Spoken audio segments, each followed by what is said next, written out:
to speed up. There's just the Wrath of Dryad that could just catch you and stop. And Aurora Gaming here. When was the last time you thought you'd see a Raphael in the mid? It's been a while. Maybe there was a sprinkle in M5? Maybe we saw a little bit of heal then, but I feel like, definitely saw some in M4 with all the utility jungle. Yeah. But outside of that, yeah, it's been a very, very, very long time. I have been wondering about this, if we're going to start to see some classic, Ube in a sense. Yes. With such heavy assassin junglers coming back, sometimes that is the answer. Sustainability, steamroll, group up, and just power through.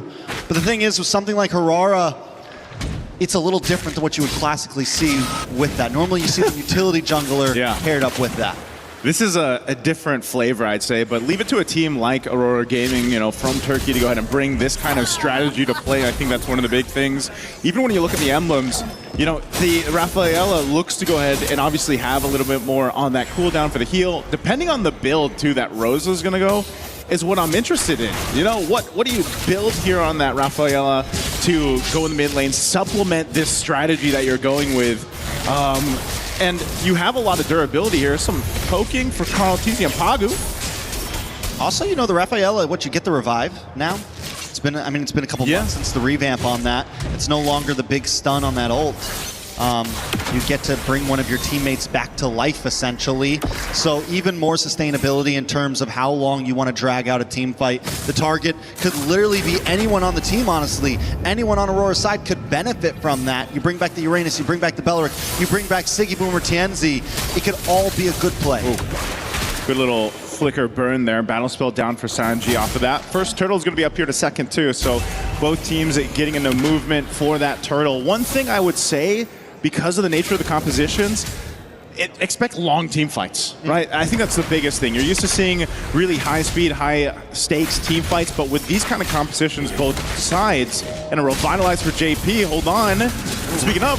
Nice dive into the mid, TNZ able to get the turtle. KarlTzy on the run, look at the damage coming out from the side of Aurora. One more shot into Sanji, and Sanji finally falls his first blood over to Lunar. But in the midst of that, TNZ drops. And there's a respawn, right? So that's what we're talking about. That revive is going to play a part, play a role throughout the game here. But yeah, objective secured by Aurora. They're going to go ahead and try to put some pressure on KarlTzy to get his buff, but he's going to go ahead and get that just fine. But as we saw for that last fight, that's what I wanted to point out. JP's revitalize in this sense is pivotal because he needs to extend the team fight for the team. You got to go ahead and deal with the heals that are coming out from that Rafaela pick for Rosa. But not only that, but being able to kind of weave in and out of the fights because of the Beleric, being able to, cast that Wrath of the Dryad, lock down these members of TL, you could get stopped in your tracks, and that's not where you want to be here. So the timing on being able to extend team fights are crucial for TL. All right, so Aurora, though, getting that first turtle. Even though they lose TNZ, levels still very similar between KarlTzy and TNZ.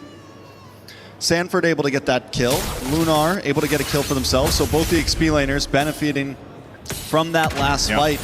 But still, we're already seeing how Aurora can just kind of bully TL away in some of those big 5v5s. The only thing they're going to have to watch out for, I think at this point, is Sanford getting to that back line, something that he is so good at. So the Esmeralda does really well. Good item pickup already here for Rosa. Flask of the Oasis locked in, helping with that sustainability that we're really talking about. It's a highlight of this lineup, and this was kind of thrown out there, right? With the theory, the kind of theory crafting out there about after this patch, would we see these healing roams pop up? And I know it's, this time it's in the hands of Rosa, but you could think about how dynamic a lineup can be now with the Rafaela, and even, for example, maybe a Matilda mid we see in the future. Estes, of course, still being one of those heroes that comes into mind with this kind of concept, but second turtle is up. Let's see if this one will once again go over to Aurora. KarlTzy is going to make his way, but he might be here a little bit too late for this take. Yeah, he's not going to go for it. He is going to back off. He takes a lot of damage from Lunar, gets a stun onto him. JP getting a little vision as well. Sanford not going to fully commit, but Aurora wants to take the fight. A big Mountain Shocker onto multiple members, getting the stun. Aurora decides not to go for this orange buff. They are going to back off. This is one of those things, Trex, where it's like, okay, Team Liquid knows the play here with this type of, your claw needs to go ahead and build up. You got to get those items here. Good flicker burnt.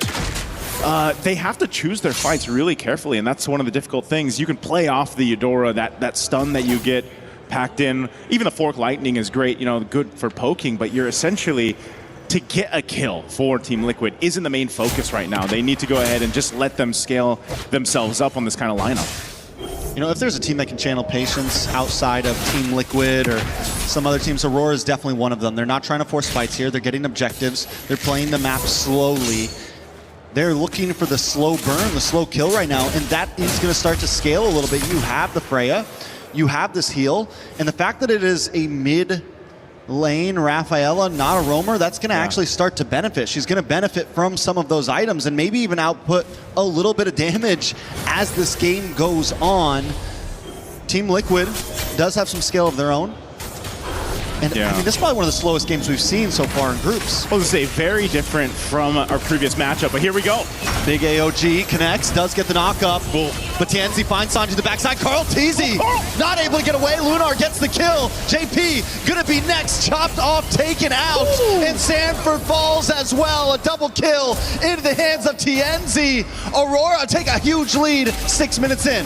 And that is the power of this lineup. You saw it right there, the amount of heals, the amount of movement speed. As we look at the replay here from STC, this pressure was around that purple buff. Pagu made his way around, but crashing in under the tier 1 turret and getting to lock down these members, but then just outlast Team Liquid. That's what the power play is for this kind of composition. This is why it ends up working out. You can see the men behind it for this one. This concept is working for Aurora as they get now the third and last turtle of this game. This is what I mean when I say we are just unpacking the meta. Yeah. The layers are still peeling off right now, and we still got a long way to go till we figure out exactly what is what, and Coach Midnight's showing it right now. We have the Raphael, and it is working beautifully. Definitely we can't count TL out just yet, but the fact that Aurora is up 4K right now, 2 towers, TL has been unable to take anything. If they can keep this lead past the first Lord, that is unheard of. Again, this was a big thing, for a lot of people coming into this year's MSC here at EWC 26 was, just where would the meta be? How would the current contenders for that championship and the defending champions themselves adapt to a meta that's quite different, right? Just from last year alone, just from a few months ago for a lot of people. And it's already showing here. Oh, no. Oh, no escape from that one. Teddy will go down. Aurora looking for new targets now into the mid side. Carl Teasy just wants to get his camps, but Aurora want more. They want to come for this tower wave, crashing down the mid, and look at the grab. A lot of damage on a TL. Into the backside, Aurora able to push Sanji away, and Siggy Boom locks on. JP falls as well. Aurora is relentless on this mid lane. Aurora is relentless in this game, and they'll get another as Sanford is the next to fall. I thought for sure they were done, but now they're under towers. TNZ with a triple in the face of Team Liquid. In the face of a holy defense, they're jumping under towers. Man, oh man, who would have thought this is what you'd see in an opening matchup here for Team Liquid, and now they're desperately trying to hold on to the mid tower. And they're still under it. The heal is insane. Tower shots to the face. They're immortal right now. Can they end it? I think they can. Minions down the mid side. Down goes Sanford. They're gonna pile onto Carl Teasy, and they're gonna pile onto this crystal. It's a wave still coming. They gotta wait for it. Death counters. They gotta wait for the minions. They're gonna make their way slowly here as they put on a show for us. Team Liquid, can they defend it still? JP and Sanji are up. AOG comes out, wave of minions comes out as well. Aurora can't fully overcommit, a big stun coming in from Sanji, but they fall. JP, Sanji down for the count.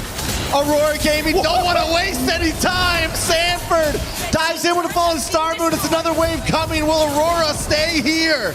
Okay, they bought some time. They cleared things out, but man, the stacks right now on TNZ are insane, and they're looking to end. They're gonna keep on going. They're not gonna give it up. Finally able to lock onto the base. TNZ will help Aurora take game number 1. What a statement this is for the entire team.